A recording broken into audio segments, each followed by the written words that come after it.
ഞങ്ങളുടെ പ്രിയ പിതാവേ, ഒരുമിച്ച് അങ്ങയുടെ സന്നിധിയിൽ ഇന്ന് ഈ പകലിൽ ഞങ്ങളായിരിക്കുന്നു. ഞങ്ങളെ അനുഗ്രഹിക്കണം. തുറന്ന സ്വർഗത്തിൻ്റെ കീഴിൽ തുറന്ന വചനവുമായി ഞങ്ങളിരിക്കുമ്പോൾ ഞങ്ങളുടെ ഹൃദയങ്ങളെ തുറക്കണം. പരിശുദ്ധാത്മാവ് തുണ നിൽക്കണം. മഹത്വം എടുക്കണം. പ്രാർത്ഥന കേട്ടതുകൊണ്ട് സ്തോത്രം. യേശുവിൻ ധന്യമുള്ള നാമത്തിൽ തന്നെ. നിങ്ങൾക്കെല്ലാവർക്കും യേശു ക്രിസ്തുവിൻ്റെ നാമത്തിൽ എൻ്റെ സ്നേഹവന്ദനത്തെ ഞാൻ അറിയിക്കുകയാണ്. പ്രത്യേകിച്ച് ഇന്ന് പകലിൽ ഈ ആരാധനയിൽ നിങ്ങളോടൊപ്പമായിരിക്കാൻ ദൈവമിടയാക്കി. പ്രത്യേകിച്ച് ഇവിടെ ശുശ്രൂഷിക്കുന്ന കർത്താവിൻ്റെ ദാസൻ പ്രിയ പാസ്റ്ററെ ഓർത്ത് ഞാൻ ദൈവത്തെ സ്തുതിക്കുന്നു. ഇങ്ങനെ ഒരവസരം എനിക്ക് താനെ പ്രിയപ്പെട്ടവരെല്ലാം കൂടെ ഒരുക്കി തന്നു. തന്നോടുകൂടെ ആയിരിക്കുന്ന ഈ സമയങ്ങൾ എൻ്റെ ജീവിതത്തിൽ വിലയേറിയതായി ഞാൻ കാണുന്നു. ദൈവം ധാരാളമായി പ്രിയ പാസ്റ്ററെ അനുഗ്രഹിക്കട്ടെ. തന്നോടൊപ്പമുള്ള സഹ ശുശ്രൂഷകർ പല പ്രിയപ്പെട്ടവരുടെ ഉണ്ട്. നിങ്ങളെ കാണാനും പരിചയപ്പെടാനും ഒക്കെ ദൈവം എനിക്ക് അവസരം തന്നു. നിങ്ങൾ ചിലരെയൊക്കെ എനിക്ക് പരിചയമുണ്ട്. പല ബന്ധങ്ങളിൽ ഒക്കെ പരിചയപ്പെടാൻ ദൈവം എനിക്ക് ഇടയാക്കിയിട്ടുണ്ട്. അതുകൊണ്ട് നിങ്ങളെ എല്ലാവരെയും ഞാൻ കർത്താവിൽ വന്ദനം പറയുന്നു. ഇവിടെയുള്ള എൻ്റെ സഹോദരങ്ങൾ, സഹോദരിമാർ, നിങ്ങളെല്ലാം ഞാൻ കർത്താവിൻ്റെ നാമത്തിൽ വന്ദനം പറയുക. എനിക്ക് ഒത്തിരി സമയമൊന്നും എൻ്റെ മുമ്പിലില്ല. എന്നാൽ ലഭിക്കുന്ന സമയം ഒരു വാക്ക് പോലും പാഴായി പോകാതെ അത് പ്രയോജനപ്പെടാൻ ഞാൻ ശ്രമിക്കാം. ലഭിച്ച സമയം നമുക്ക് ഒരനുഗ്രഹമായി തീരാൻ ദൈവം കൃപ ചെയ്യട്ടെ. എന്നെക്കുറിച്ച് പ്രിയ കർത്താവിൻ്റെ ദാസൻ പരിചയപ്പെടുത്തിയപ്പോൾ എനിക്കൊത്തിരി അഭിമാനം തോന്നി.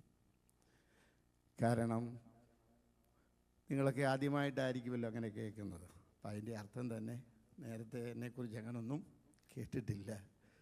എങ്കിലും ഒരാൾ പറയുമ്പോൾ കൃപയാൽ 1980 ഞാൻ ശുശ്രൂഷയ്ക്ക് ഇറങ്ങുന്നത്. അന്ന് എനിക്ക് 20 വയസ്സേ ഉള്ളായിരുന്നു. അന്ന് ഞാൻ 80 കാലഘട്ടങ്ങളിലാണ് ഒരു ടീം ഞങ്ങൾ രൂപീകരിക്കുന്നത്. ഒരു ഹാർമോണിയും ഒരു ട്രിപ്പിളും മാത്രമേ ഉള്ളൂ. അന്നത്തെ കാലത്ത് അത് വായിച്ചു പാടി സ്റ്റേജുകളിൽ അന്ന് ഇത് ഈ കാണുന്ന സജ്ജീകരണങ്ങളൊന്നുമില്ല. ഈ സൗണ്ട് സിസ്റ്റമോ മിക്സറുകളോ ഇതുപോലുള്ള കീബോർഡുകളൊന്നുമില്ല. കീബോർഡൊന്ന് കാണാൻ വേണ്ടി ഞാൻ കിലോമീറ്ററുകൾ സൈക്കിളിൽ ഓട്ടി പോയിട്ടുണ്ട്, കീബോർഡൊന്ന് കാണാൻ വേണ്ടി. അന്നും ഹാർമോണിയം മാത്രമേ ഉള്ള ഒരു കാലമാണ്. അന്ന് മുതൽ കർത്താവിൻ്റെ വേല എന്നാലാവോളം എങ്ങനെയൊക്കെ ചെയ്യാം. അന്ന് 3 കോളാമ്പി മാത്രമേ ഉള്ളൂ. ചെയ്തുകൊണ്ട് അനേക ഇടങ്ങളിൽ കൺവെൻഷനുകൾ നടത്തി മുൻപോട്ട് പോകുന്ന ഒരു രീതിയായിരുന്നു ഉണ്ടായിരുന്നത്. ഏതാണ്ട് 90 ആയപ്പോൾ അത് ക്രൈസ്റ്റ് സിംഗേഴ്സായി രൂപാന്തരപ്പെട്ടു. അതിനുശേഷം വേണ്ട എല്ലാ സജ്ജീകരണങ്ങളും ദൈവം തന്നു. 10,000-15,000 വാട്ട്സോളം ഇന്ന് ക്രൈസ്റ്റ് സിംഗേഴ്സിന് മാത്രമായിട്ടുണ്ട്. അതിൻ്റെ ഇൻസ്ട്രുമെൻസുകളെ, വാഹനങ്ങളെ, ജനറേറ്ററുകളെ എല്ലാം കർത്താവ് തന്നിട്ടുണ്ട്. ഇന്നിപ്പോൾ എല്ലാ നിലകളിലും കർത്താവിനെ ശുശ്രൂഷിപ്പാൻ ഈ സാധന സാമഗ്രികളൊക്കെ കർത്താവ് തന്നു. ഒന്നുമില്ലാത്ത കാലത്ത് ഇത്രത്തോളം തന്ന ദൈവത്തിന് ഞാൻ നന്ദിയോടെ സ്തോത്രം. എൻ്റെ ഒന്നുമില്ലാത്ത കാലങ്ങളിലാണ് പ്രിയ കർത്താവിൻ്റെ ദാസൻ്റെ സ്ഥലത്ത് നെടുങ്കുന്നം അല്ലേ, പുന്നവേൽ അല്ലേ, അവിടെ പോയൊക്കെ കർത്താവിൻ്റെ വേല ചെയ്തതൊക്കെ എനിക്ക് നന്നായി ഓർമ്മയുണ്ട്. നമ്മുടെ ഫിൽജി ബ്രദറിൻ്റെ മകൻ, അവരൊക്കെ 90 കാലഘട്ടത്തിൽ ഖത്തറിലായിരുന്ന സമയത്ത്, ദോഹയിലായിരുന്ന സമയത്തൊക്കെ അവിടെ പോയി പ്രസംഗിക്കാനും അന്ന് മുതലുള്ള പരിചയം നിങ്ങളിൽ പലരെയും എനിക്കുണ്ട്. എൻ്റെ പ്രിയ ബ്ലസ്സനെ, നിങ്ങളെല്ലാവരെയും ഞാൻ ഓർക്കുകയാണ്. ഈ ടീമിൽ കൂടെ അനേകർ രംഗത്ത് വന്നിട്ടുണ്ട്. പാട്ടുകാരായ ഒരുപാട് ആളുകൾ പ്രസിദ്ധരായിട്ടുണ്ട്. ഇന്ന് ജെയ്സൺ കണ്ണൂരൊക്കെ എന്ന് പറയുന്നവരൊക്കെ വലിയ പാട്ടുകാരായിരുന്നു. പക്ഷേ ഗാനമേള ഫീൽഡ് വിട്ട് ഒന്നും അറിയാൻ വയ്യാത്ത ആ സാഹചര്യങ്ങളിലൊക്കെ വിളിച്ചു കൊണ്ടുവന്ന്, അങ്ങനെയാണ് ഞാൻ വിളിച്ചു കൊണ്ടുവന്ന് സ്റ്റേജിൽ കയറ്റി അവരൊക്കെ ഇന്ന് അവിടുത്തെ വലിയ വലിയ വലിയ ഗായകരാണ്. അവരൊക്കെ പാടുന്ന സ്റ്റേജുകളിലൊക്കെ ഞാനിരിക്കുമ്പോൾ അവരൊന്നും എന്നെ മറക്കുകയില്ല. എനിക്കതെല്ലാം ഒത്തിരി അഭിമാനമായി തോന്നുന്നുണ്ട്. ഒത്തിരി കീബോർഡിസ്റ്റുകൾ, റിതം സൈഡ് കൈകാര്യം ചെയ്യുന്ന, ഇന്നിപ്പോൾ കോട്ടയത്തൊരു ജോമോൻ, അദ്ദേഹമാണ് അവിടെ ടോപ്പായിട്ട് നിൽക്കുന്നത്. പലരും ഉണ്ട്, എങ്കിലും അവരെല്ലാം ഈ ടീമിൽ കൂടി വളർന്നു വന്ന ആളുകളാണ്. കർത്താവിന് വേണ്ടി, കർത്താവിൻ്റെ വേലയ്ക്ക് വേണ്ടി അനേകരെ ഇങ്ങനെ ഇറക്കാൻ ഈ ടീം മുഖേന ദൈവം എനിക്ക് ഇടയാക്കിയിട്ടുണ്ട്. അതോർത്ത് ഞാൻ കർത്താവിനെ സ്തുതിക്കുന്നു. 2023 ജൂലൈ മാസം 22, 23, 24 തീയതികളിൽ കുളനട ദൈവസഭയിലാണ് ഞാൻ ഇപ്പോൾ ശുശ്രൂഷിക്കുന്നത്. ഞാൻ ആ സഭയിലായിട്ട് ഇപ്പോൾ 20 വർഷമായി പാസ്റ്റർ. ഈ ഒരു സഭയിൽ ഞാൻ 45 വർഷമായി ശുശ്രൂഷയിലായിട്ട്. കുളനട ദൈവസഭയിൽ ഞാനായിട്ട് 20 വർഷം കഴിഞ്ഞു. ഈ 20 വർഷത്തിൽ കഴിഞ്ഞ വർഷം പന്തളം ഡിസ്ട്രിക്റ്റിൻ്റെ ഒരു ഉപവാസ പ്രാർത്ഥന എൻ്റെ സഭയിൽ വെച്ചു. 23 ദൈവദാസന്മാർ, 300ഓളം വിശ്വാസികൾ എല്ലാം എൻ്റെ സഭയിൽ ഞങ്ങൾ കൂടി ഉപവാസ പ്രാർത്ഥനയുടെ 2ാമത്തെ ദിവസം ഞാനും എൻ്റെ വൈഫ് കൂടെ കതകെല്ലാം പൂട്ടി, ഗേറ്റുമൊക്കെ പൂട്ടി ഞങ്ങൾ ഉപവാസ പ്രാർത്ഥനയ്ക്ക് രാവിലെ ഒരുമിച്ച് പ്രാർത്ഥനയ്ക്ക് പോയി സംബന്ധിച്ചിരിക്കുമ്പോൾ വെള്ളിയാഴ്ച, അതായത് അടുത്ത വർഷം, അതായത് അടുത്ത വെള്ളിയാഴ്ചയാകുമ്പോൾ 1 വർഷം തികയുന്ന ദിവസം, ഒരു 12:30 ആയപ്പോൾ എൻ്റെ വൈഫ് ഒരല്പം വെള്ളം എടുത്ത് കുടിച്ചു. ഇതുപോലെ നിങ്ങളുടെ ഇരിക്കുന്നത് പോലെ ഇടയിലിരിക്കുകയാണ്. വെള്ളം കുടിച്ച് എനിക്ക് 3 മക്കളാണുള്ളത്. എൻ്റെ മൂത്ത മകള് നല്ല സുഖമില്ലാത്ത ഒരാളാണ്. ബുദ്ധിപരമായി കുഞ്ഞിനാളിൽ ന്യൂമോണിയ വന്നതാണ്. ബുദ്ധിപരമായി സ്വല്പം ആകാഴിയൊക്കെ ഉണ്ട്. ശകലം വെള്ളം അവൾക്കും കൊടുത്തിട്ട് ആ കസേരയിലോട്ടിരുന്ന ഈ ലോകത്തോട് യാത്ര പറയായിരുന്നു. ഇന്നിപ്പോൾ അടുത്ത വെള്ളിയാഴ്ച ആകുമ്പോൾ പെട്ടെന്നുള്ള സംഭവം ഒരു വല്ലാത്ത ഷോക്കായി. 40 വയസ്സുള്ള സുഖമില്ലാത്ത ഒരു പെൺകുഞ്ഞ് എൻ്റെ വീട്ടിലുണ്ട്. എങ്ങനെ അതിനെ മാനേജ് ചെയ്യുമെന്ന് എനിക്കറിയില്ല. ഒരു ആൺകുഞ്ഞാണെങ്കിൽ എനിക്ക് എന്തെങ്കിലുമൊക്കെ ചെയ്യാൻ പറ്റും. ഒത്തിരി ഭാരങ്ങളും പ്രയാസങ്ങളും ഒക്കെ ജീവിതത്തിലുള്ള സമയങ്ങളിൽ എന്നോട് സഹകരിച്ച, എന്നെ സ്നേഹിച്ച ഒത്തിരി ആളുകൾ എൻ്റെ അടുക്കൽ വന്ന് ഒരുപാട് കാര്യങ്ങൾ പറഞ്ഞു.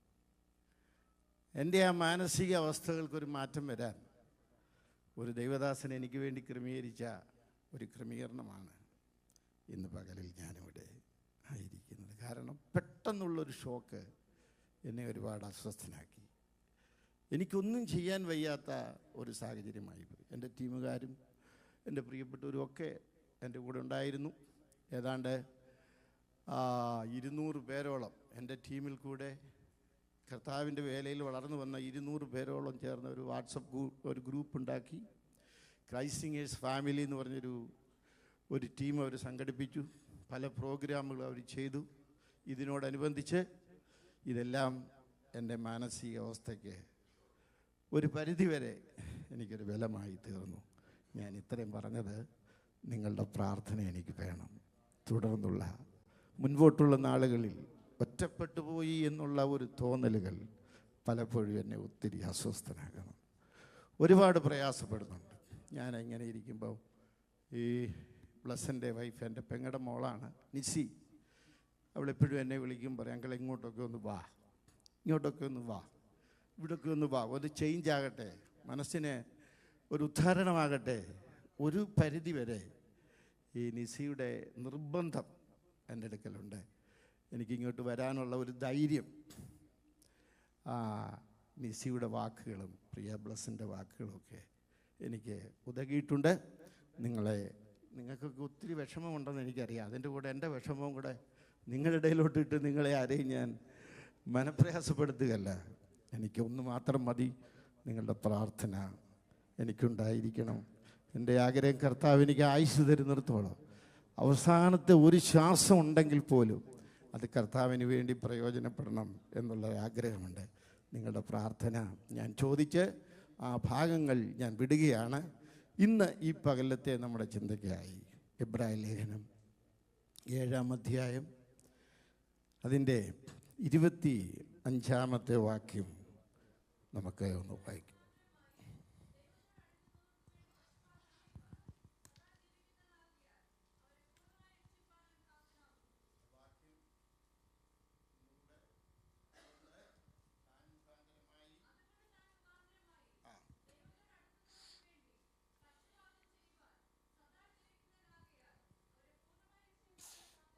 അതുകൊണ്ട് താൻ മുഖാന്തരമായി ദൈവത്തോടടുക്കുന്നവരെ പൂർണ്ണമായി രക്ഷിപ്പാൻ അവൻ പ്രാപ്തനാകുന്നു.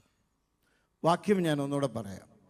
അതുകൊണ്ട് താൻ മുഖാന്തരമായി ദൈവത്തോടടുക്കുന്നവരെ പൂർണ്ണമായി രക്ഷിപ്പാൻ അവൻ പ്രാപ്തനാകുന്നു. കരങ്ങൾ ഉയർത്തി കർത്താവിനെ ഒന്ന് സ്തുതിക്കാം.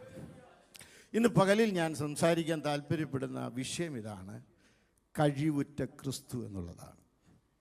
പ്രാപ്തനായ ക്രിസ്തു. എന്തിനാ യേശുവിൻ്റെ കഴിവിനെക്കുറിച്ച് ഇങ്ങനെ പ്രസംഗിക്കുന്നത്?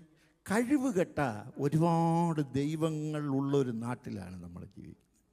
അതിൻ്റെ ഇടയിൽ കഴിവുള്ള കർത്താവിനെ ഉയർത്തുന്നതിൽ എനിക്ക് സന്തോഷമുണ്ട്.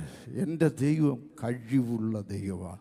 എന്തിനൊക്കെയാണ് അവൻ കഴിവുള്ളത് എന്നുള്ളതാണ് ഞാൻ പ്രസംഗിക്കുന്നത്. 1, അവൻ രക്ഷിക്കാൻ കഴിവുള്ളവൻ. 2, അവൻ സൂക്ഷിക്കാൻ കഴിവുള്ളവൻ. 3, പരീക്ഷയിൽ സഹായിപ്പാൻ കഴിവുള്ളവൻ. 4, ചോദിക്കുന്നതിലും നനയ്ക്കുന്നതിലും അത്യന്തംപരമായി ചെയ്യുവാൻ കഴിവുള്ളവൻ. 5, സകലത്തെയും കീഴ്പ്പെടുത്താൻ കഴിവുള്ളവൻ. ഈ 5 കാര്യം പ്രസംഗിക്കുമ്പം ഇന്നത്തെ എൻ്റെ പ്രസംഗം തീരും. അപ്പോൾ ഉപദേശി 5 പ്രസംഗിച്ചേ പോകത്തുള്ളൂ. 5 പ്രസംഗിച്ചേ പോകത്തുള്ളൂ. നിങ്ങളെക്കാൾ സമയം പാലിക്കുക എന്നുള്ളത് എനിക്ക് നിർബന്ധമുള്ളൊരു കാര്യമാണ്. പ്രസംഗം തീർന്നാലും തീർന്നില്ലേലും സമയം തീരുമ്പം ഞാനിവിടെ നിർത്തിയിരിക്കും. ഒരു ശകലം കൂടെ ഉണ്ടല്ലോ. പണ്ട് ഞാനൊരു കൺവെൻഷന് പോയപ്പം ഒരു പാസ്റ്റർ 16 പോയിൻറ്റും കൊണ്ടാണ് വന്നത് കർത്താവിൻ്റെ വരവിനെ കുറിച്ച്. 11 മണിയായപ്പോഴും 10 പോയിൻ്റേ ആയുള്ളൂ. പിന്നെ 6 കിടക്കുക. പാസ്റ്റർ പ്രസംഗിച്ചിട്ടേ നിർത്തിയുള്ളൂ. ഒരിക്കലും ഒരു പാസ്റ്റർ ഇതുപോലെ പോയിൻ്റ് പ്രസംഗിച്ച് വന്നപ്പം ജനമെല്ലാം എഴുന്നേറ്റ് പോയി. ഫ്രണ്ടിൽ ഒരു അമ്മച്ചി ഇരുന്ന് ഭയങ്കര കരച്ചിൽ. എല്ലാവരും എഴുന്നേറ്റപ്പോഴും അമ്മച്ചി ഇരുന്ന് കരയുക. ഉടനെ പാസ്റ്റർക്ക് അറിയണമല്ലോ ഏത് ഭാഗം പ്രസംഗിച്ചത് കൊണ്ടാണ് അമ്മച്ചിക്ക് ഇത്രയും നൊന്തത്, ഇങ്ങനെ കരയാൻ. യോഗം കഴിഞ്ഞ് അമ്മച്ചിയോട് എന്ന് ചോദിച്ചു, അമ്മച്ചി എന്തുവായിരുന്നു ഞാൻ ആ പ്രസംഗിച്ച ഭാഗം, ഏത് ഭാഗമാണ് ഇത്രയേറെ അങ്ങ് സങ്കടപ്പെടുത്തിയത്? ഉടനെ അമ്മച്ചി പറഞ്ഞു, എടാ കുഞ്ഞെ, നിൻ്റെ പ്രസംഗം കേട്ടിട്ടൊന്നുമല്ല, നീ നിന്ന് പ്രസംഗിക്കുന്ന എൻ്റേതാണ്. നീ എൻ്റെ നിർത്തിയിട്ട് വേണം എനിക്കൊന്ന് ഈ പായും കൊണ്ടൊന്ന് എനിക്ക് പോയിട്ട് വേണം. ഈ പായ്ക്ക് അവകാശം പറഞ്ഞാലും സമയത്തിന് അവകാശം പറഞ്ഞാലും നിർത്താത്ത ചില ആളുകളുണ്ട്. അതുകൊണ്ട് ആരും വിഷമിക്കുകയൊന്നും വേണ്ട. സമയം പാലിച്ച് നല്ല പരിചയം എനിക്ക് ഉണ്ട്. ചിലയിടത്തൊക്കെ ഞാൻ പ്രസംഗിക്കും, പിന്നെ അവരുടെ 5 മിനിറ്റൊക്കെ ചോദിച്ച് വാങ്ങിച്ചേ ഞാൻ പിന്നെ പ്രസംഗിക്കാറുള്ളൂ. എന്നാലും കൃത്യസമയത്ത് നിർത്താൻ ഞാൻ ശ്രമിക്കാം. ഈ എബ്രായ ലേഖനം പൗലോസ് എഴുതിയ ഒരു ലേഖനമാണ്. അതിനകത്ത് മൊത്തം തുടക്കം മുതൽ 1-ാം അധ്യായം, 2-ാം അധ്യായം, 3-ാം അധ്യായം ഒക്കെ മുതൽ യേശുവിനെ ഉയർത്തിയാണ് പൗലോസ് ഈ ലേഖനം എഴുതിയിരിക്കുന്നത്. ഒരിക്കൽ യേശുവിനെതിരായ പൗലോസ് ഇന്ന് യേശുവിനെ ശക്തമായി പ്രസംഗിക്കുകയായിരുന്നു. ഒരിക്കൽ സുവിശേഷത്തിനെതിരായ പൗലോസ് സുവിശേഷത്തെ ഉറപ്പിച്ച് പ്രസംഗിക്കുകയാണ്. ഇവിടെ നമുക്ക് കാണാൻ കഴിയുന്നത് 1-ാം അധ്യായം പഠിച്ചു വരുമ്പോൾ യേശു പ്രവാചകന്മാരെക്കാൾ ശ്രേഷ്ഠനാണ്. ഇവൻ ഇത്ര വലിയ രക്ഷകനാണെന്ന് പൗലോസ് ഓർപ്പിക്കുന്നു. മോശയേക്കാൾ വലിയവനാണെന്ന് ഓർപ്പിക്കുന്നു. അഹരോനേക്കാൾ വലിയവനാണെന്ന് ഓർപ്പിക്കുന്നു. അബ്രഹാമിനേക്കാൾ വലിയവനെന്ന് പൗലോസ് രേഖപ്പെടുത്തുന്നു. മൽക്കീസദേക്കിനേക്കാൾ ശ്രേഷ്ഠനാണെന്ന് പൗലോസ് ഓർമ്മപ്പെടുത്തുന്നു. സമാഗമന കൂടാരത്തെക്കാൾ വലിയവനെന്ന് യേശുവിനെ പ്രസന്റ് ചെയ്യുന്നു. ഇവൻ എത്ര മഹാൻ എന്ന് പൗലോസ് രേഖപ്പെടുത്തുന്നു. ഏതിലൊക്കെയാണ് ക്രിസ്തു മഹാനായിരിക്കുന്നത്? 1, അവൻ ജനനത്തിൽ മഹാനാണ്, ജീവിതത്തിൽ മഹാനാണ്, മരണത്തിൽ മഹാനാണ്, അടക്കത്തിൽ മഹാനാണ്, ഉയർപ്പിൽ മഹാനാണ്, നിത്യതയിൽ മഹാനാണ്, രാജ്യത്വത്തിൽ മഹാനാണ്. എൻ്റെ യേശുവിൻ്റെ മഹത്വത്തെക്കുറിച്ച് പൗലോസ് പ്രസന്റ് ചെയ്യുമ്പോൾ അപ്പോസ്തലന്മാരെക്കാൾ അവൻ ശ്രേഷ്ഠനോ, സകല മഹാന്മാരെക്കാൾ അവൻ ശ്രേഷ്ഠനോ. ചരിത്രാതീതനായിരുന്നവൻ ചരിത്രത്തിലേക്ക് ഇറങ്ങി വന്ന് ചരിത്രത്തെ BC എന്നും AD എന്നും രണ്ടായി തരംതിരിച്ച് ഒരു ചരിത്രം സൃഷ്ടിച്ച ചരിത്ര പുരുഷനാണ് ക്രിസ്തു. കാലാതീതനായിരുന്നവൻ കാലത്തിന്റെ തികവിങ്കൽ കന്യകയിലുരുവായി കാലിക്കുട്ടിൽ പിറന്ന് കാൽവറിയിൽ മരിച്ച് കല്ലറയിൽ അടക്കപ്പെട്ട് കാലനെ വെല്ലുവിളിച്ച് ഉയർത്തെഴുന്നേറ്റ ശ്രേഷ്ഠനാണ് ക്രിസ്തു. ഈ പ്രപഞ്ചത്തിൻ്റെ പ്രഹേളികളെ അപഗ്രഥിക്കുന്ന മനുഷ്യൻ അവൻ തന്നിൽ തന്നെ നിത്യവൈരുദ്ധ്യമാണ്. പ്രപഞ്ചത്തിൻ്റെ ഭൗതിക ശാസ്ത്രത്തിൽ മനുഷ്യർ നേടിയ ജ്ഞാനം ആഴിയേക്കാൾ അഗാധവും ആകാശത്തേക്കാൾ അനന്തവുമാണ്. ഒരു പരമാണുവിൻ്റെ ഉള്ളിൻ്റെ ഉള്ളറയിലേക്ക് ഊളിയിട്ട് കടന്നു എന്ന് അതിൻ്റെ പരമരഹസ്യങ്ങളെ അപഗ്രഥിക്കുന്ന മനുഷ്യൻ്റെ ഉള്ളിൻ്റെ ഉള്ളറ പലപ്പോഴും ശൂന്യമായി കിടക്കുമ്പോൾ ആകാശത്തിൻ്റെ വിരിമാറിലൂടെ ശബ്ദാതിവേഗം സഞ്ചരിക്കുവാനും ആഴിയുടെ ആഴങ്ങളിൽ കൂടെ ഏതൊരു മത്സ്യത്തെക്കാൾ അതിവേഗം നീന്താൻ മനുഷ്യന് കഴിയും. പക്ഷേ അവൻ്റെ ഉള്ളിൻ്റെ ഉള്ളറ ശൂന്യമായി കിടക്കുകയാണ്. ഈ ശൂന്യമായതിനെ നിറയ്ക്കാൻ ആർക്ക് കഴിയും?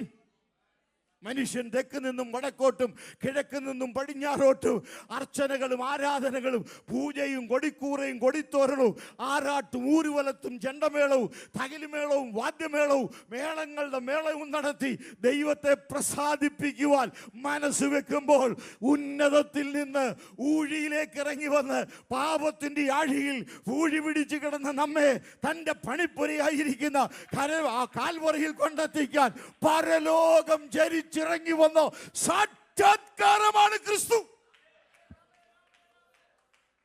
യേശുവിനെ കുറിച്ച് പറയാൻ വാക്കുണ്ട്, പക്ഷേ എനിക്ക് സമയമില്ല. അതുകൊണ്ട് ഒരു പാട്ടിൻ്റെ ഒരടികൾ പാടി ഞാൻ ആ ഭാഗം കൂടാ.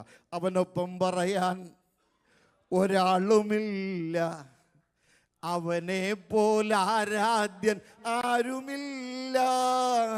അവനൊപ്പം പറയാൻ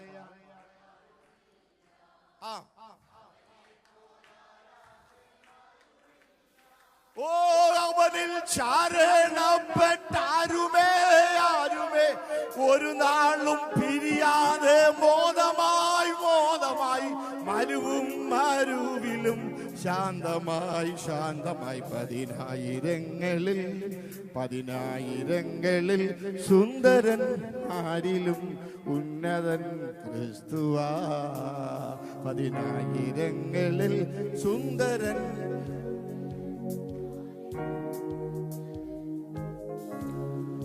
അവനൊപ്പം പറയാൻ ഒരാളുമില്ല. ഉണ്ടോ അവനെ പോലാരാധ്യൻ? ഓ അവനൊപ്പം പറയാൻ ഒരാളുമില്ല, അവനെ പോലാരാധ്യൻ ആരുമില്ല. ഓ അവനിൽ ശരണപ്പെട്ടാരുമേ ഒരു നാളും പിരിയാതെ മോദമായി മരുവിലും ശാന്തമായി പതിനായിരങ്ങളിൽ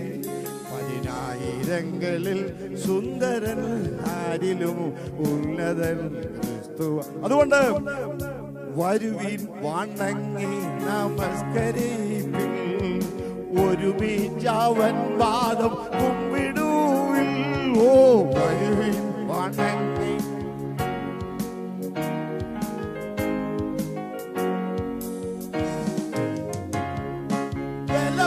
ബഹുമാനം ആകവേ തിരുമുൻപിൽ അർപ്പിച്ചു വീഴുവിൽ.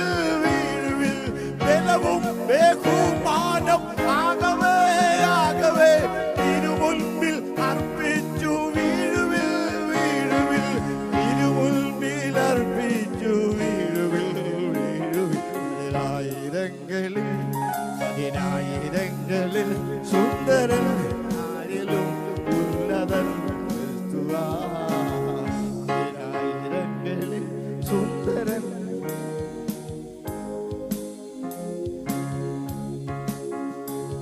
Praise the Lord. Praise the Lord. എൻ്റെ കർത്താവിനെ എത്ര വാക്കിൽ സ്തുതിച്ചാലും മതി വരത്തില്ല. അതുകൊണ്ട് ഞാൻ ആ പാട്ടോടുകൂടെ അവിടെ ഒതുക്കുകയാണ്. ഒന്ന്, രക്ഷിപ്പാൻ കഴിവുള്ളവൻ. രക്ഷിപ്പാൻ ആരെയാ രക്ഷിക്കുന്നേ? ദൈവത്തോട് അടുക്കുന്നവർ. എനിക്കറിയാം ഇവിടെ ഇരിക്കുന്നവരെല്ലാം രക്ഷിക്കപ്പെട്ട് സ്നാനപ്പെട്ട് കർത്തൃമേശയിലൊക്കെ സംബന്ധിച്ച് കർത്താവിൻ്റെ വരവിന് വേണ്ടി നോക്കിക്കാത്തിരി. നിങ്ങളോട് ഇനിയും രക്ഷയെക്കുറിച്ചൊന്നും പ്രസംഗിക്കേണ്ട കാര്യമില്ല. യേശു ഒരു കൺവെൻഷനാണെങ്കിൽ നമുക്ക് കുറച്ചുകൂടെ രക്ഷയെക്കുറിച്ചൊക്കെ പ്രസംഗിക്കാം. നമ്മളെല്ലാം രക്ഷിക്കപ്പെട്ട് അയ്യോ പരിശുദ്ധന്മാരായി ഇങ്ങനെ കാത്തിരിക്കുന്ന ഒരു വലിയ ഗണമാണ്. നമ്മുടെ പ്രത്യാശകളെ ദൈവം മാനിക്കട്ടെ. എങ്കിലും അടുത്തു വരുന്നവരെ നിൻ്റെ ആത്മാവിൻ്റെ രക്ഷ മാത്രമല്ല, നിൻ്റെ ശരീരരക്ഷയും. ഞാൻ രക്ഷപ്പെടത്തില്ല എന്ന് നിന്നെ നോക്കി പലരും പറഞ്ഞെങ്കിൽ, പലരും അങ്ങനെ ചിന്തിച്ചെങ്കിൽ, പലരും അങ്ങനെ എഴുതി പാസ്സാക്കിയെങ്കിൽ, ദൈവത്തിൻ്റെ പരിശുദ്ധാത്മാവിൽ ഒരു ദൂതി ഞാൻ പറയാം. അടുത്തു വരുന്ന നിന്നെ ഏത് നിലയിലും രക്ഷിപ്പാൻ കഴിവുള്ള ഒരു കർത്താവിനെയാണ് നമ്മൾ സേവിക്കുന്നത്. അവൻ കഴിവുള്ളവനാണ്. നിൻ്റെ വിഷയത്തിലോ, നിൻ്റെ കുഞ്ഞുങ്ങളുടെ വിഷയത്തിലോ, നിൻ്റെ ജോലി സംബന്ധമായ വിഷയത്തിലോ, കുടുംബ ബന്ധത്തിലോ, ഭൗതിക വിഷയത്തിലോ, ആത്മീക വിഷയത്തിലോ ഏതിലാണ് നീ രക്ഷപ്പെടാതിരിക്കുന്നത്? ഇന്ന് പകലിൽ ആ ദൂതി ഞാൻ ഒരിക്കൽ കൂടെ പറയാം. അടുത്തു വരുന്ന നിന്നെ രക്ഷിപ്പാൻ എൻ്റെ ദൈവം കഴിവുള്ളവനാണ്. ആ കരങ്ങൾ ഉയർത്തി കർത്താവിനെ ഒന്ന് സ്തുതിച്ചാൽ, ശക്തിയോടെ ശക്തിയോടെ എന്നോട് അടുത്തു വരുവീ, എന്നാൽ ഞാൻ നിങ്ങളോടും അടുത്തു വരും. ഈ ആരാധനയിൽ ദൈവത്തോട് അടുത്തു വന്നിരിക്കുന്ന ദൈവജനമേ, അവൻ പൂർണ്ണമായി രക്ഷിപ്പാൻ കഴിവുള്ള. അപ്പം ആ ഭാഗം ഞാനങ്ങ് വിടുകയാണ്. ഞാൻ പറഞ്ഞു മനസ്സിലായോ? രക്ഷിക്കാൻ കഴിവുള്ള. രണ്ട്, രക്ഷിക്കപ്പെട്ട അല്ലെങ്കിൽ കർത്താവ് രക്ഷയിലേക്ക് കൊണ്ടുവന്ന ഒരാളെ സൂക്ഷിക്കാൻ കഴിവുള്ള ഒരു കർത്താവ്. ചില ആളുകൾ ഇങ്ങനെ പറയും, എൻ്റെ ഉപവാസത്തിൻ്റെ വലിപ്പം കൊണ്ടാണ് ഞാനിങ്ങനെയൊക്കെ നിൽക്കുന്നതെന്ന്, എൻ്റെ സ്വോത്രാഴ്ചയുടെ കനം കൊണ്ടൊക്കെയാണ് ഞാനിങ്ങനെ നിൽക്കുന്നതെന്ന്. അല്ല പ്രിയമുള്ളവരെ, നിന്നെ സൂക്ഷിച്ച ഒരു ദൈവമുണ്ട്. നിനക്ക് ഓരോ കാര്യങ്ങളൊന്ന് പറഞ്ഞ് പുറകോട്ടൊന്ന് ചിന്തിച്ചാൽ ദൈവം നിന്നെ സൂക്ഷിച്ച വിധങ്ങൾ പല നിലകളിൽ നമുക്ക് പറയാൻ കഴിയും. ഞാൻ ഈ പ്രസംഗിക്കുന്നത് എന്താണെന്ന് എനിക്കും മനസ്സിലാകണം, നിങ്ങൾക്കും മനസ്സിലാകണം. സമയം എൻ്റെ മുമ്പിൽ ഒത്തിരിയില്ല. അതുകൊണ്ട് ഒരു ഉദാഹരണം പറയുമ്പോൾ നിങ്ങൾക്ക് മനസ്സിലാകും. ഞാൻ ഈ ബൈബിൾ കോളേജിൽ പഠിച്ച കാലത്ത്, ഞാൻ തമിഴ്നാട്ടിലാണ് പഠിച്ചത്, ഈ പാപശാസ്ത്രത്തെക്കുറിച്ച് ഞങ്ങളെ പഠിപ്പിക്കുകയാണ്. ഒരുപാട് ശാസ്ത്രമുണ്ട്. അപ്പോൾ ഈ പാപശാസ്ത്രത്തെക്കുറിച്ച് പഠിപ്പിക്കുകയാണ്. അപ്പോൾ ഒരാൾ ഒരു പാപം ചെയ്യണമെങ്കിൽ 3 കാര്യം ഒക്കണമെന്ന്. ചുമ്മാ കയറി ഒരാൾക്ക് പാപം ചെയ്യാനൊന്നും പറ്റിയല്ല. ഒരാൾക്ക് പാപം ചെയ്യണമെങ്കിൽ എന്തൊക്കെ വേണം? 3 കാര്യം. ഇത് ദൈവമക്കൾ പ്രത്യേകം പഠിക്കേണ്ട ഒരു കാര്യമാണ്. 3 കാര്യം ഒക്കണം ഒരാളൊരു പാപം ചെയ്യണമെങ്കിൽ. കഴിഞ്ഞ ആഴ്ച ഇവിടെ കർത്താവിൻ്റെ ദാസനെ ഈ സങ്കീർത്തനത്തിൽ കൂടെ ശുശ്രൂഷിച്ചപ്പം താൻ ഇങ്ങനെ പറഞ്ഞു, പാപം എപ്പോഴും എന്തോ ചെയ്യുക? പാപം എപ്പോഴും. അപ്പോൾ ആദ്യം പറഞ്ഞ് ഈ പാപം എന്തോ ചെയ്യുക? ആരും മാന്തത്തൊന്നുമില്ല, അവിടെ വന്നിങ്ങനെ ഇരിക്കുക. ഉടനെ നമ്മൾ ഒത്തൊക്കെ എടുത്ത് സൂട്ടും കോട്ടും ഒക്കെ ഇട്ട് പോവുക. പക്ഷെ ഇവനവിടെ ഇരിപ്പുണ്ട്. നീ ഇതിനെ എടുത്ത് കളയാതെ ഇതാദ്യം എവിടെ ആയിരുന്നറിയാം? ഉരുവാകുക ഇവൻ എന്നല്ലേ? പാപത്തിൽ എന്നെ ഗർഭം ധരിച്ചു, അന്തർഭാഗത്തിൽ സജ്ജമല്ല. ആ ഒരു വാക്യം എങ്ങനെയായിരുന്നു? 51-ാം സങ്കീർത്തനത്തിൽ അകൃത്യത്തിൽ എന്തോ ചെയ്തു. അപ്പം അകൃത്യം എന്തോ ചെയ്യുമായിരുന്നു? ആദ്യം ഉരുവാകുമായിരുന്നു. ഉള്ളിലിങ്ങനെ ഉരുവായി. ഉരുവായത് വളർന്ന് വളർച്ചയിലെത്തിക്കഴിഞ്ഞിട്ട് അവൻ നിൻ്റെ വീടിൻ്റെ പടിക്കൽ ഇങ്ങനെ ഇരിക്കുക. നീ അങ്ങോട്ട് പോകുമ്പോഴും ഇങ്ങോട്ട് വരുമ്പോഴും നിൻ്റെ വാക്കും നിൻ്റെ പ്രവൃത്തിയും ഒക്കെ എന്തോ ചെയ്തുകൊണ്ടിരിക്കുക? അവനിങ്ങനെ നോക്കിക്കൊണ്ടിരിക്കുകയാണ്. ഇങ്ങനെ നോക്കിക്കൊണ്ടിരിക്കുകയാണ്. അങ്ങനെ നോക്കിക്കൊണ്ടിരിക്കുന്ന ഈ പാപം, 65-ാം സങ്കീർത്തനം 3-ാം വാക്യം ഒന്ന് വായിക്കാവോ? ഈ പാപം പിന്നെ എന്തോ ചെയ്യുക? അവനവിടെ ഇരിക്കുകയല്ല, ഇതിപ്പോ എങ്ങനെ ഇരിക്കുക? നമ്മൾ നല്ലപോലെ ചിന്തിക്കണം. സങ്കീർത്തനം വായിച്ചു വിടരുത്. ഇന്നിവിടെ പ്രിയ ദേവദാസൻ നന്നായി സങ്കീർത്തനത്തിൽ അവതരിപ്പിച്ചു. എനിക്ക് അതിൽ നിന്ന് തന്നെ ഒരു വലിയ പ്രസംഗം ഉണ്ടായിരുന്നു. എന്തുകൊണ്ട് ദാവീദിനെ ദൈവം ബോധിച്ചു അല്ലേ? ഒത്തിരി പേരില്ലേ, അതിന് ചില കാരണങ്ങളുണ്ട്. ദാവീദിനെ എന്തുകൊണ്ട് ദൈവത്തിന് ബോധിച്ച പുരുഷനായി കണ്ടു. ഈ ഞൈന്നുള്ള ഇരിപ്പിലൊന്നും ദൈവത്തിന് ബോധിക്കല കേട്ടോ. ദൈവത്തിന് നിന്നെ ബോധിപ്പിക്കും. പോട്ടെ, ഞാൻ അങ്ങോട്ട് പോയാൽ ഇതും ഒക്കാതെ വരും, അതും ഒക്കാതെ വരും. അതുകൊണ്ട് ഞാൻ മടക്കി വരട്ടെ. ഇവിടെ പാവം ഇപ്പം എങ്ങനെ ഇരിക്കുക? നേരത്തെ ചുമ്മാതെ അവിടെ അന്നൊരു ചവിട്ട് കൊടുത്തായിരുന്നു അതങ്ങ് പോയേനെ. ഇപ്പം അതെങ്ങനെ ഇരിക്കുക? എൻ്റെ നേരെ അതിബലമായി ബലവാനാണ്. ഇപ്പം അങ്ങനെ ഇങ്ങനെ ഒന്നും ഇളക്കി വിടാൻ പറ്റിയല്ലേ? അവകാശം പറയാനുണ്ടെന്നതിന്. ഇനിയും 40-ാം സങ്കീർത്തനം 12-ാമത്തെ വാക്യം എന്ന് വായിച്ചേ. ഈ പാവം ഇപ്പം എന്തോ ചെയ്യുക?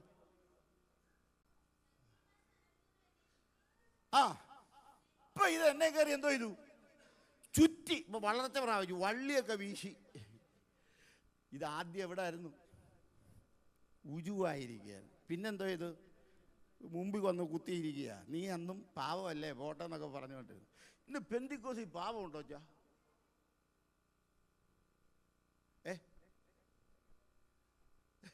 പാവം തന്നെയാണ്. പാപത്തിന് അതിൻ്റെ പക്ഷെ ഇന്ന് നമ്മുടെ പല ആളുകൾക്കും പാപമില്ല, പിന്നെ അതിന് വേറെ പേര് കൊടുത്തി, ഒരു ബലഹീനത. പാപം എന്നുള്ള പേര് പറയാൻ മടിയാ. പിന്നെ ഇന്ന് പെന്തിക്കോസിനകത്തെല്ലാം എന്താ? ഒരു ബലഹീനത സംഭവിച്ചു. അപ്പൊ ആ പാപത്തിന്റെ ഗൗരവത്തെ വളരെ നിസ്സാരമാക്കി അങ്ങ് മാറ്റി. ഒരു ബലഹീനത. നീ എങ്ങനൊക്കെ അതിന് പേരിട്ട് സോപ്പിട്ട് നിർത്തിയാലും ദൈവസന്നിധി വരുമ്പം പാപമെന്നും പാപമാണ്. അതിൻ്റെതായ ഫലം എന്നും ദൈവം കൊടുക്കുന്നതാണ്. അതിന് മാറ്റമില്ല. നീ എങ്ങനെ വേണേലും പേരിട്ടോ, ഒരു കുഴപ്പമില്ല. അതുകൊണ്ടാണല്ലോ ഒത്തിരി ഇടത്ത് ആള് കൂടിയൊക്കെ വരുന്നത്. സാരമില്ല. അപ്പൊ ഇപ്പൊ ഇതെന്തോ ചെയ്തിരിക്കുക? എൻ്റെ നേരെ എന്നെ എന്തോ ചെയ്തിരിക്കുക? ചുറ്റി. ഞായറാഴ്ച നേരം വിളിച്ച് തവായോഗത്തിന് പോകണമെന്നുണ്ട്. പക്ഷെ ഇതിങ്ങനെ ചുറ്റി. ഇവിടെ വന്നിരുന്ന് കൈയൊന്ന് അടിക്കണമെന്നുണ്ട്. പാസ് പല പ്രാവശ്യം പറഞ്ഞു കൈ അടിച്ചെന്തോ ചെയ്യണം. ഇത് നിനക്ക് സ്വർഗത്തിൽ പോയില്ലെങ്കിൽ തന്നെയും നിന്റെ ശരീരത്തിനൊരു വിടുതലായി എന്ന് പറഞ്ഞാൽ ഇവനിങ്ങനെ ചുറ്റിയിരിക്കുക. എങ്ങനെയൊക്കെ പറഞ്ഞിട്ട് ഒരു രക്ഷ ഇല്ല. ഇപ്പൊ ഇതെന്തോ ചെയ്യാ? ചുറ്റിയിരിക്കുകയാണ്. 38-ാം സങ്കീർത്തനം 4-ാം വാക്യം വായിച്ചേ. ഇപ്പൊ എവിടായി? ഉയ്യോ എൻ്റെ പൊന്നച്ചോ, ഇത് എവിടെ ആയിരുന്നു എൻ്റെ അമ്മാമ്മ ആദ്യം ഇരുന്നത്? ഉള്ളിലൊരുവായി. അന്ന് നീ കണക്ക് കൂട്ടി. അന്ന് ഒരു പത്സനത്തിൽ ഇത് പോകാനുള്ളതേ ഉള്ളായിരുന്നു. അത് കഴിഞ്ഞ് നിന്റെ നേരെ ബലമായി നിന്റെ മുമ്പിൽ ഇരുന്നു. അന്നൊരു ബലവും ഇല്ലായിരുന്നു. പിടിച്ചു കുലുക്കിയെടുത്ത് ദൂരെ കളയാനുള്ളത്. അന്ന് നീ അതിനെ ബലഹീനത എന്നൊക്കെ പേരിട്ട് തൊടിപ്പിച്ചു വെച്ചു. ഇതിപ്പോൾ എൻ്റെ നേരെ ഞങ്ങളൊരിടത്തൊരു പ്രാർത്ഥനയ്ക്ക് പോയി. ഒരു വ്യാശളകിയപ്പം വ്യാശ് പാസ്വേഡ് പറയാം, നിന്നെ എനിക്കറിയാവുന്നു, നിന്നെ എനിക്ക് അറിയാം. ഇതെങ്ങനെ ഇരിക്കുക? അതിബലമായിട്ടിരിക്കുക. നമ്മൾ എത്ര മത്സിച്ചിട്ടും തുപ്പൽ തെറിച്ച് പോകുന്നതല്ലാതെ ഒരു ഗുണവും ഇല്ല, യാതൊരു പ്രയോജനം. അതിബലമായി. പിന്നെ ഇതെന്നെ ചുറ്റി. എനിക്കങ്ങ് അതിനായി പറഞ്ഞ ബന്ധൻ. ഇതിനാരൊക്കെ വന്ന് ബന്ധനം അഴിക്കാൻ നോക്കിയിട്ടും അഴിയുന്നില്ല. എന്തൊക്കെ പറഞ്ഞിട്ടും അഴിയുന്നില്ല. സുറിയാനി വരെ ചൊല്ലി നോക്കി. കെട്ട് മൂപ്പാ. അതായത് കളയേണ്ട. ഞാൻ പണ്ട് സ്കൂളിൽ പഠിച്ചപ്പോൾ ഇങ്ങനൊരു പാഠം പഠിച്ചിട്ടുണ്ട്. അന്നന്ന് ചെയ്ത് തീർക്കേണ്ട ജോലികൾ അന്നന്ന് തന്നെ ചെയ്ത് തീർക്കണം, അല്ലെങ്കിൽ അതൊരു കുന്നുപോലെ കൂടിക്കിടക്കും. പിന്നെ ഭയങ്കര പ്രയാസമാണ്. നീ അന്നേ ഒന്ന് പ്രാർത്ഥിച്ചായിരുന്നെങ്കിലോ. അന്ന് ദൈവദാസൻ നിന്റെ നേരെ വിരൽ ചൂണ്ടി പറഞ്ഞതാ ഈ സഭായോഗത്തിന് ഉഴപ്പൊന്നും ശരിയല്ലെന്ന്. അന്ന് നീ പറഞ്ഞു എനിക്ക് എൻ്റെ കാര്യമൊക്കെ നോക്കാൻ അറിയാം, എനിക്കതിന് പ്രായമുണ്ട്, എൻ്റെ അപ്പം പാസ്റ്ററാ, ഞാൻ കുഞ്ഞുനാൾ മുതൽ ഇതൊക്കെയാണ് കേട്ടിരിക്കുന്നത്. നീ പല തർക്കുത്തരം പറഞ്ഞതല്ലാതെ ആ ദൂതിൻ്റെ മുൻപിലൊന്ന് സമർപ്പിക്കാൻ നിനക്ക് കഴിഞ്ഞോ? അതുകൊണ്ട് ഇതിപ്പോൾ അതിബലമായി നിന്നെ ചുറ്റി. ഇപ്പൊ നമ്മൾ വായിച്ച ബാക്കി എന്താ? തലയ്ക്ക് മീതെ കവിഞ്ഞു. പിന്നെ ബാക്കി ഇപ്പോൾ എന്താ? ഭാരമുള്ള ചുമട് പോലെ അവ എനിക്ക് കഠിനമായി. പിന്നെ ഇപ്പൊ നാറാൻ തുടങ്ങി. നിന്റെ വിഷയം ഒരു പാട്ടായി, നീ ഒരു സബ്ജക്റ്റായി. ഇത് നാറാൻ തുടങ്ങിയെന്ന്. അതിനു മുൻപേ ദൂത് പലതും നിന്റെ മുൻപിൽ തെളിഞ്ഞു നിന്നതാ. വകവെക്കാതെ വന്നതുകൊണ്ട് ഇങ്ങനെ എഴുതിയിരിക്കുന്നു, മേൽപോട്ട് നോക്കാൻ കഴിയാതെ വണ്ണം അത് അതികഠിനമായിരിക്കുന്നു. നിനക്ക് നേരെ നോക്കാൻ വയ്യ, നിനക്ക് മുകളിലോട്ട് നോക്കാൻ വയ്യ. ഈ പാപം ഇതിനെ നിസ്സാരമാകരുത്. ഈ ദൂത് നിങ്ങൾ നിസ്സാരമാക്കി കളയരുത്. പാപം ഒറ്റ ദിവസം കൊണ്ടല്ല വളർന്നത്. ക്രമേണ ക്രമേണ ക്രമേണ നിന്നെ ഒരു പിന്മാറ്റക്കാരനാക്കി മാറ്റി. ഒരു കാലത്ത് നിന്റെ പാട്ടെന്തായിരുന്നു? എവിടെ പോയി ഞാൻ നിനക്കായി ജീവൻ വെക്കണം, എവിടെ പോയി വെച്ചെന്ന് ഒരു പിടിയുമില്ലാത്ത അനേകരുടെ അവസ്ഥകൾ ഓർക്കുമ്പോൾ നിന്റെ ജീവിതത്തിൻ്റെ അവസ്ഥകൾ ഇന്ന് പകലിലൊന്ന് കുറിച്ചു വെക്കാൻ ദൈവത്തിൻ്റെ ആത്മാവ് നിന്നെ പ്രബോധിപ്പിക്കുകയോ. ഞാൻ പറഞ്ഞല്ലോ, ഒരാൾ ഒരു പാപം ചെയ്യണമെങ്കിൽ 3 കാര്യം ഒക്കണം. എന്നാലേ പാപം ചെയ്യാൻ പറ്റത്തുള്ളൂ. 1 സമ്മതം, മറ്റൊന്ന് സമ്മർദ്ദം, 3 സാഹചര്യം. 3 കാര്യം ഒത്തേലേ ഒരാൾക്കൊരു പാപം. നിങ്ങൾ നല്ലപോലെ ചിന്തിച്ചിട്ട് പറഞ്ഞാൽ മതി. ഈ 3 കാര്യം ഒക്കണം ഒരു പാപം ചെയ്യണമെങ്കിൽ. എന്തൊക്കെ വേണമെന്ന് പറഞ്ഞാട്ടെ.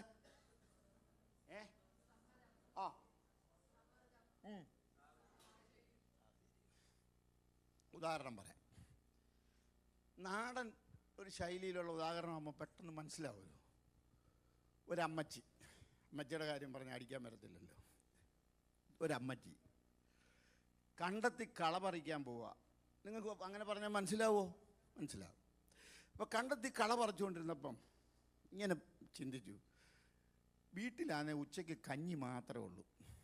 ഒരു തേങ്ങ കിട്ടിയായിരുന്നെങ്കിൽ ഉച്ചയ്ക്ക് ചമ്മന്തി അരച്ച് കഞ്ഞി കുടിക്കായിരുന്നു. ഇത് വല്ലാത്ത ദ്രവ്യാഗ്രഹമാണോ? അല്ല, ഇത് ന്യായമായ ഒരു മനുഷ്യൻ്റെ ആവശ്യമാണ്. ഉച്ചയ്ക്കൊരു തേങ്ങ കിട്ടിയായിരുന്നെങ്കിൽ ചമ്മന്തി അരച്ച് കഞ്ഞി കുടിക്കാം. ഉച്ചയായി. വരുന്ന വഴിക്ക് പണ്ടത്തെ അമ്മമാരൊക്കെ വരുമ്പോൾ, എൻ്റെ വല്യമ്മച്ചിയൊക്കെ വരുന്ന എനിക്ക് ഓർമ്മയുണ്ട്. തലയിൽ ഒരു ചൂട്ടും ഒരു വിറകും ഒരു കൊതുമ്പും വഴി കാണുന്നതൊക്കെ പറക്കി ഇതിനകത്ത് വെച്ചാ വീട്ടിൽ വരുന്നത്. അവരങ്ങനെ ആയിരുന്നു. ഇന്നിപ്പം ലോറിക്ക് നമ്മുടെ വീട്ടിൽ ഗ്യാസ് കൊണ്ട് ഇറക്കും, എത്ര വേണേലും കിട്ടും. അന്ന് അങ്ങനെയല്ലായിരുന്നു, ഇങ്ങനെയായിരുന്നു. ഇങ്ങനെ നടന്നു വന്നപ്പം ഒരു സൈഡിൽ ഒരു തെങ്ങുംതോട്ടം നിൽക്കുന്നു. തെങ്ങുംതോട്ടം അവിടെ ഉണ്ട്. അതിനകത്ത് നോക്കിയപ്പം കൊന്നത്തെങ്ങും 2 വർഷം കൊണ്ട് കായ്ക്കുന്ന 3 വർഷം കൊണ്ട് കായ്ക്കുന്ന തെങ്ങൊക്കെ അതിനകത്ത് ഇങ്ങനെ നിൽപ്പുണ്ട്. ഇങ്ങനെ നിന്നപ്പം മനസ്സിലൊരു മോഹം, ഇതിലെ ഒരു തേങ്ങ കിട്ടിയായിരുന്നെങ്കിൽ എന്തോ ചെയ്യായിരുന്നു? ചമ്മന്തി അരയ്ക്കായിരുന്നു. ഇതിലുള്ള അല്ലാതെ ദിവ്യാഗ്രഹമൊന്നുമില്ല. ഒരെണ്ണം കിട്ടിയായിരുന്നെങ്കിൽ ചമ്മന്തി അരയ്ക്കായിരുന്നു. ഉടനെ ഈ സമ്മർദ്ദം അകത്തിരുന്നുകൊണ്ട് പറയുക, ഇങ്ങനെ നോക്കി നിന്ന് പുരാണം പറഞ്ഞാലൊന്നും തേങ്ങ കിട്ടത്തില്ല. തേങ്ങ കിട്ടണം എന്തോ ചെയ്യണം? അകത്ത് കയറി ഒരെണ്ണം പറിക്കണം. നിൻ്റെ കൈയെത്തുന്നിടത്തുണ്ടല്ലോ ഒരുപാട് പ്രമാണം ഉള്ളി വന്നു. നിനക്ക് കൈയെത്തുന്നിടത്ത് മാത്രമല്ല, വിശപ്പിന് മാത്രം കട്ടാലേ കുഴപ്പമൊന്നും ഇല്ലെന്ന് നിൻ്റെ പുസ്തകത്തിൽ എഴുതിയിട്ടില്ലേ? പിന്നെ മാത്രമല്ല, നിനക്ക് ഉപജീവനത്തിനുള്ളൊരു മാർഗമല്ല ഇത്. പല കാര്യങ്ങൾ മനസ്സിൽ സമ്മർദ്ദം ഇങ്ങനെ അങ്ങോട്ട് പറയാൻ തുടങ്ങി. ഉടനെ സമ്മതം പറയാ, ഒരിക്കലും എന്തോ ചെയ്യരുതേ, പട്ടിണി കിടന്ന് ചത്താലും പുസ്തകത്തിൽ എഴുതിയിട്ടുണ്ട് അന്യൻ്റെ മുതലിന് എന്തോ ചെയ്യരുത് ആകെ. അപ്പോൾ സമ്മതം പറയാം, ഞാനിതിനൊന്നും കൂട്ടു നിൽക്കുകയില്ല. ഉടനെ സമ്മർദ്ദം പറയാ, ഇതൊക്കെ പറഞ്ഞുകൊണ്ട് നിന്നാൽ തേങ്ങ കിട്ടത്തില്ല, കയറി പറിക്കാൻ പറഞ്ഞു. ഇച്ചിരി ഗൗരവത്തില്ല. ഉടനെ സമ്മതം പറയാ, ഞാനൊരിക്കലും ഇതിനനുവദിക്കത്തില്ല. കാരണം ആരെങ്കിലും കണ്ടുപോയാൽ നാളെ നിൻ്റെ പേരെന്തുമായി മാറും? കള്ളിപ്പെന്തിക്കോസുകാരി ഇന്ന് നാട്ടുകാർ വിളിക്കും. അതുകൊണ്ട് ഒരു കാരണവശാലും എന്തോ ചെയ്യരുത്, അവിടെ കയറരുത്, അതൊന്നും പറിക്കരുത്. ഈ സമ്മതം പിന്നെ അങ്ങോട്ട് ഫോഴ്സ് ചെയ്തു. സമ്മർദ്ദവും കൂടെ ഒരു വലിയ വടംവലിയായി. അവസാനം സമ്മതം പറഞ്ഞു, എനിക്കിതൊന്നും അറിയത്തില്ല, നീ നിൻ്റെ ഇഷ്ടം പോലെ ഇതോളാം. ഇവള് ചാടി അകത്ത് കയറി ആ കൈ എത്തുന്ന തെങ്ങിൻ്റെ ചോട്ടിൽ ചെന്നു. ഒരു തേങ്ങായയിലോട്ട് ഇങ്ങനെ അങ്ങോട്ട് പിടിച്ച് തിരിക്കാൻ തുടങ്ങിയപ്പോൾ അതിൻ്റെ ഉടമസ്ഥൻ ആ മൂലയ്ക്ക് നിന്നുകൊണ്ട് ഒരു ചുമ.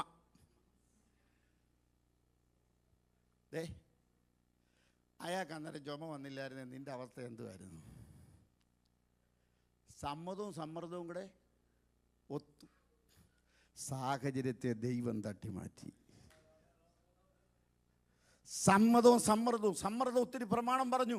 ഇടാ, അത്യാവശ്യത്തിന് ഒരു കരിക്ക് കുടിക്കാത്തവരാരാ ഈ ലോകത്ത്? ഏത് വിശുദ്ധനാ ഉള്ളത്? ഇന്നിന്ന പാസ്റ്ററെ നോക്ക്, നിങ്ങളുടെ ഹെഡിനെ നോക്ക്, അവരൊക്കെ കരിക്ക് കുടിച്ചവരല്ലേ. പിന്നെ നിനക്ക് മാത്രം ഒരു കരിക്ക് കുടിച്ചാൽ എന്താ ഇത്ര കുഴപ്പം? മുള്ളിൻ്റെ ഉള്ളതയിൽ പലതും പറഞ്ഞ് നിന്നെ വല്ലാതെ ഞെരുക്കുമ്പോൾ നീ ഒത്തുകൂടി ഒരു പാപം ചെയ്യാൻ ഒരുമിച്ച് കൂടിയപ്പോൾ സാഹചര്യത്തെ തട്ടിമാറ്റിയ ഒരു സർവശക്തൻ. അതുകൊണ്ടാണ് ഇന്ന് നീ ഒരു വിശുദ്ധനായി നിൽക്കുന്നത്. ഇപ്പോഴാ ചിലർക്ക് ഓർമ്മ വന്നേ. അപ്പോൾ ഇന്നാളിലേ ഇന്നാളി അപ്പോഴതേ ഏതാ അതെ ആ സാഹചര്യത്തെ ആര് മാറ്റിയത് കൊണ്ടാണ് നീ ഇന്ന് വിശുദ്ധനായി നിൽക്കുന്നത്? നീ പ്രാഗൽഭ്യത്തോടെ ഈ സ്റ്റേജിൽ കയറി സ്തോത്രം ചെയ്യുന്നത്, നീ പറയുന്നത്, നീ ഓർത്തേ വീഴാതെ വണ്ണം നിന്നെ സൂക്ഷിച്ചു. ആര് സൂക്ഷിച്ചു?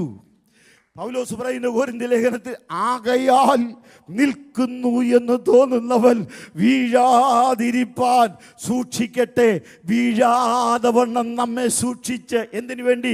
തൻ്റെ മഹിമാസന്നിധിയിൽ കളങ്കമില്ലാത്തവരായി ആനന്ദത്തോടെ നിർത്താൻ.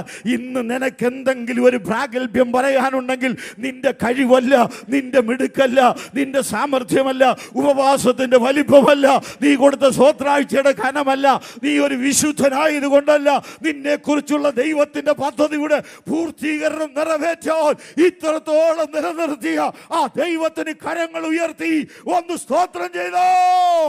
വീഴാതെ വണ്ണം നമ്മെ സൂക്ഷിച്ച് തന്റെ മഹിമാസന്നിധിയിൽ ദൈവം നിർത്തിയത് കേട്ടോ. നമ്മുടെ കൂട്ടത്തിൽ ഒരാൾ യോഗത്തിന് വന്നില്ലേ, നമ്മൾ കുത്തിയിരുന്ന് പ്രാർത്ഥിക്കുക, ദൈവമേ അവക്കൊരു സ്വസ്ഥതയും കൊടുക്കല്ലേ. അവരിന്നലെ രാത്രി തുള്ളപ്പനി പിടിച്ച് വീട്ടിൽ കിടന്നിട്ട് നേരം വെളുത്തൊന്ന് ഉറങ്ങാമെന്ന് വിചാരിച്ച്, ഞായറാഴ്ച വരാൻ വയ്യ, ഒന്ന് ഉറങ്ങാമെന്ന് വിചാരിച്ച് കട്ടിലയിലോട്ട് കയറി പുതപ്പൊക്കെ എടുത്ത് അങ്ങോട്ട് പുതച്ച് കിടന്നപ്പോഴാണ് നീ ഇവിടെ പ്രാർത്ഥിക്കുന്നത്, ദൈവമേ അവൾക്ക് എന്തോ ചെയ്ത് കൊടുക്കരുത്, സ്വസ്ഥത കൊടുക്കല്ലേ, അവൾക്ക് ഒരു നിലയിലും സമാധാനം കൊടുക്കല്ലേ. ഇതല്ലേ ആഗ്രഹിക്കുന്നത്?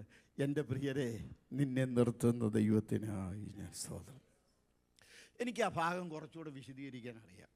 പക്ഷേ സമയം ഞാൻ പറഞ്ഞല്ലോ, നിങ്ങളെക്കായി മുമ്പേ പണ്ട് ഒരു പാസ്റ്റർ പറഞ്ഞു ഞാൻ ആഴത്തിലോട്ടൊന്ന് ഇറങ്ങാൻ പോവാണ്.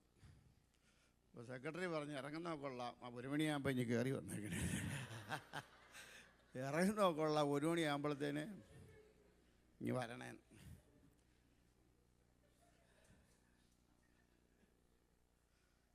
കണക്ക് പറഞ്ഞാൽ ഇനി 5 മിനിറ്റേ ഉള്ളൂ.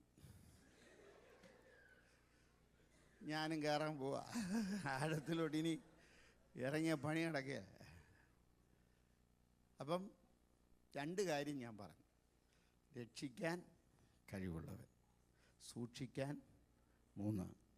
എബ്രായ ലേഖനം 3-ാം അധ്യായം 2-ാം അധ്യായം അതിൻ്റെ 17-ാമത്തെ വാക്യം. താൻ തന്നെ 3:17 ഈ വാക്യം, ഞാനീ പറയുന്ന വാക്യമാണ്. താൻ തന്നെ പരീക്ഷിതനായി കഷ്ടമനുഭവിക്കാൻ പരീക്ഷിക്കപ്പെടുന്നവരെ സഹായിപ്പാൻ കഴിവുള്ളവൻ. എബ്രായ ലേഖനം 2:18 അതാ വാക്യം. താൻ തന്നെ പരീക്ഷിതനായി കഷ്ടമനുഭവിക്കാൻ പരീക്ഷിക്കപ്പെടുന്നവരെ സഹായിപ്പാൻ. ആ വാക്യം നെഞ്ചോടൊന്ന് ചേർത്ത് പിടിച്ച് പറയാമോ? പരീക്ഷിക്കപ്പെടുന്നവരെ സഹായിപ്പാൻ കഴിവുള്ളവൻ. ഞാനും നിങ്ങളെ വിളിച്ച ദൈവം അവൻ കഴിവ് കെട്ടവനല്ല, അവൻ സർവശക്തനായ ദൈവമാണ്, അവൻ സർവജ്ഞാനിയായ ദൈവമാണ്, അവൻ സർവവ്യാപിയായ ദൈവമാണ്. താൻ തന്നെ പരീക്ഷിക്കപ്പെട്ടു. അതുകൊണ്ട് കരയുന്ന സഹോദര, നിന്റെ കരച്ചിലിൻ്റെ ഗൗരവം കർത്താവിനറിയാം. ഒരിക്കൽ ഒരാൾ പ്രാർത്ഥിച്ച്, കർത്താവേ നിനക്ക് നിന്നെക്കുറിച്ച് വല്ലതും അറിയാമോ? ഞാൻ നിന്ദിക്കപ്പെട്ടുള്ള ഊപ്പാടും പതക്കേടും വന്നു. പിന്നെ കർത്താവ് പറഞ്ഞാടാ, നിന്നെക്കുറിച്ചൊന്നും എന്നോട് കൂടുതൽ പറഞ്ഞ് പഠിപ്പിക്കാൻ വരണ്ട, ഞാൻ നിന്നെ അനുഭവിച്ച പോലെ നീ അനുഭവിച്ചിട്ട്. ഉടനെ അവൻ പറയും, കർത്താവേ ഞാൻ എത്ര നാൾ കൊണ്ട് കിടന്ന് കഷ്ടപ്പെടുമെന്നറിയാമോ? നിനക്കിതൊന്നും അറിയത്തില്ലേ? കർത്താവ് പറഞ്ഞാടാ, കഷ്ടതയെക്കുറിച്ചൊന്നും എന്നോട് പറഞ്ഞേ പഠിപ്പിക്കണ്ട, ഞാൻ കഷ്ടത അനുഭവിച്ചതുപോലെ. ഉടനെ ഞാനങ്ങ് വേദനപ്പെടും. കർത്താവ് പറഞ്ഞാടാ, വേദനയെക്കുറിച്ചൊന്നും എന്നെ പറഞ്ഞ് പഠിപ്പിക്കണ്ട, ഞാൻ അനുഭവിച്ചതുപോലുള്ള വേദന. അപ്പം സകലതും ആർക്കറിയാം? സഹോദരാ, നീ ഒറ്റയ്ക്കിരുന്നു കരഞ്ഞപ്പോൾ നിൻ്റെ വേദനയുടെ ആഴവും ഉയരവും നീളവും മനസ്സിലാക്കി നിൻ്റെ അടുക്കലേക്ക് കടന്നു വരുന്ന ഒരു സർവശക്തി, അവൻ പരീക്ഷിക്കപ്പെട്ടവനാണ്. അതുകൊണ്ട് ഏത് വിധത്തിലാണ് നീ പരീക്ഷിക്കപ്പെടുന്നുള്ളത് എൻ്റെ കർത്താവിനറിയാം. ഒരമ്മയ്ക്കൊരു കുഞ്ഞില്ലാതെ ഒരുപാട് ഭാരപ്പെട്ടു, പ്രാർത്ഥിച്ചു. അവസാനം ആരോ പ്രാർത്ഥിച്ച് അമ്മയ്ക്കൊരു കുഞ്ഞ് ലഭിച്ചു. ഞാൻ പറയുന്നത് ഒരു നടന്ന കാര്യമാണ്. ആ കുഞ്ഞിനെ വളരെ പ്രത്യാശയോടെ വളർത്തി. കുറച്ച് ദിവസം കഴിഞ്ഞപ്പോൾ, എനിക്ക് തോന്നുന്നൊരു 4 വയസ്സൊക്കെ ആയപ്പോൾ, ഈ കുഞ്ഞിൻ്റെ ദേഹമെല്ലാം തൊലിയിളകി, നമ്മുടെ നാടൻ ഭാഷയെ പറഞ്ഞാൽ ഈ ചേന ചെത്തിയതുപോലെ ഇങ്ങനെയുള്ളൊരു അസുഖം, എടുക്കാൻ പറ്റത്തില്ല. ഈ തീ പൊള്ളലേറ്റ കുഞ്ഞിനെ തൊടാൻ പറ്റും, വാഴയിലല്ലേ കിടത്താൻ പറ്റും, അതേ ഒരനുഭവം. എന്നും ഒരു പ്രാർത്ഥിക്കും, കർത്താവ് എന്തിനാ ഈ കുഞ്ഞിനെ തന്നെ, ഞാൻ എങ്ങനെ ഇതിനെ വളർത്തും, എങ്ങനെ വളർത്തും? ഓരോ ദിവസത്തെയും ചോദ്യം, ഞാൻ എങ്ങനെ വളർത്തും? ഈ മുറിവ് മാത്രമല്ല, ഈ കുഞ്ഞിനെ എവിടെ കൊണ്ടുവച്ചാലും ഉറുമ്പരിക്കും, ദേഹത്തെല്ലാം ഉറുമ്പരിക്കും. ഒരു ദിവസം ആ വീട്ടിൽ വിരുന്നുകാർ വന്നപ്പം ഈ അമ്മ ചെയ്തത്, കട്ടിലിൻ്റെ 4 കാലിൽ ചിരട്ട എടുത്ത് വെച്ചിട്ട് അതിനകത്ത് വെള്ളം ഒഴിച്ചു. എന്നിട്ട് ഈ കുഞ്ഞിനെ കട്ടിലിൽ കിടത്തി. അടുക്കളയിലെ പണി ചെയ്ത് തിരിച്ചു വന്ന് നോക്കിയപ്പോൾ ഈ കുഞ്ഞിൻ്റെ ദേഹം മൊത്തം ഉറുമ്പരിച്ച്. ആ അമ്മ ഈ സാക്ഷ്യം പറയുമ്പം ഇങ്ങനൊരു പാട്ട് പാടി. എനിക്ക് അത് പാടാനുള്ള ധൈര്യമൊന്നുമില്ല കേട്ടോ. ചിലപ്പം ഞാനത് പാടിയാൽ കരഞ്ഞു പോകും. കാരണം എനിക്ക് അങ്ങനെ ധൈര്യത്തോടെ അപേക്ഷിക്കാൻ, പാടാൻ അതിനുള്ള പ്രാപ്തി എനിക്കില്ല. പ്രതികൂലമെനിക്കെന്തും വരട്ടെ ലോകം, എന്നാളും പരിഹസിച്ചിടട്ടെ. പ്രതികൂലം എനിക്കെന്തും വരട്ടെ ലോകം, എന്നാളും പരിഹസിച്ചിടട്ടെ. പാട്ടുകൾ പാടി ഞാൻ പോകും, കുരിശിൻ്റെ ജയ കൊടിയേന്തി. പാട്ടുകൾ പാടി ഞാൻ പോകും, കുരിശിൻ്റെ ജയ കൊടിയേന്തി. ലോകത്തിൽ എനിക്കൊന്നുമില്ല, ഈ ലോകം എനിക്കുള്ളതല്ല. ലോകത്തിൽ എനിക്കൊന്നുമില്ല, ഈ ലോകം എനിക്കുള്ളതല്ല. സ്നേഹിക്കില്ല ഞാൻ ഇതിനെ, പകച്ചു ഞാൻ അവൻ കുരിശെടുത്തു. യേശുവൻ കൂടെയുള്ളതിനാൽ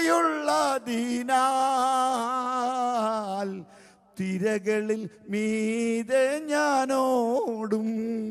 താഴാതവൻ കരം താങ്ങും, ചേരുകിലവൻ പാദം ചേരും. താഴാതവൻ കരം താങ്ങും, ചേരുകി അവൻ പാദം ചേരും. ഈ കുഞ്ഞിനെ ഉറുമ്പടിച്ചിരിക്കുന്ന അമ്മച്ചി എന്ന് പാടിയ പാട്ടാണ് ഞാൻ പാടിയത്. ഈ ഉറുമ്പരിക്കുന്ന രംഗം കണ്ടപ്പോൾ നെഞ്ചത്തടിച്ച് അമ്മച്ചി ഇങ്ങനെ പറഞ്ഞു, കർത്താവേ ഈ കുഞ്ഞിനെ എനിക്ക് വേണ്ട, ഞാൻ എങ്ങനെ വളർത്തും?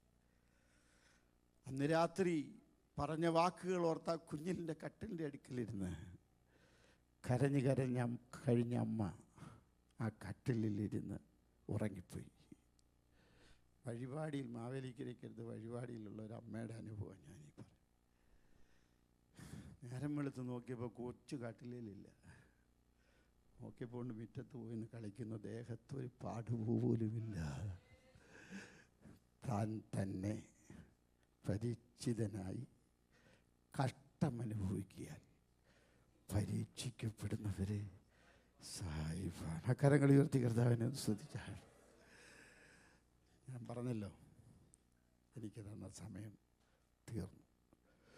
എൻ്റെ പ്രസംഗം തീർന്നില്ല, സമയം തീർന്നതുകൊണ്ട് ഞാനിവിടെ നിർത്തുക. രക്ഷിക്കാൻ, സൂക്ഷിപ്പാൻ, പരീക്ഷയിൽ സഹായിപ്പാൻ. ഇന്ന് പകലിൽ നമ്മുടെ കണ്ണുകൾ ഒരു നിമിഷം നടത്താം. എന്നെ കേൾക്കുന്ന പ്രിയരെ, നിൻ്റെ ജീവിതത്തിൽ പല വിഷയങ്ങളിൽ പരീക്ഷിക്കപ്പെടുന്നൊരു വ്യക്തിയാണ് നീ. നിൻ്റെ പ്രിയപ്പെട്ടവനോട് പോലും പറയാൻ കഴിയാതെ ഉള്ളിൻ്റെ ഉള്ളിൽ നേറുന്ന പരീക്ഷിക്കപ്പെടുന്ന ആ വിഷയത്തിൽ ഉള്ളതുപോലെ അറിയുന്നൊരു ദൈവമുണ്ട്. എൻ്റെ തലമുറയുടെ വിഷയത്തിൽ കർത്താവേ, എത്ര നാളായി നിൻ്റെ ഒരു ദീർഘനിശ്വാസം പോലും, നിൻ്റെ തലയിൽ ഒരു മുടി പോലും എണ്ണിത്തിട്ടപ്പെടുത്തുന്ന ദൈവം, നിൻ്റെ കണ്ണുനീരിൻ്റെ അളവ് അളന്നെടുക്കുന്ന ഒരു കർത്താവ്. ഇന്ന് പകലിൽ ഈ ദൂത് കേൾക്കുന്ന പ്രിയരെ, എന്നെ പരീക്ഷിച്ച് സഹായിപ്പാൻ എൻ്റെ കർത്താവ് വിശ്വസ്തനാണ്. അതുകൊണ്ട് താൻ മുഖാന്തരമായി ദൈവത്തോടടുക്കുന്നവരെ പൂർണ്ണമായി രക്ഷിപ്പാൻ അവൻ കഴിവുള്ളവൻ. ദൈവവചനങ്ങളാൽ നമ്മെ സഹായിക്കുമാറാകട്ടെ.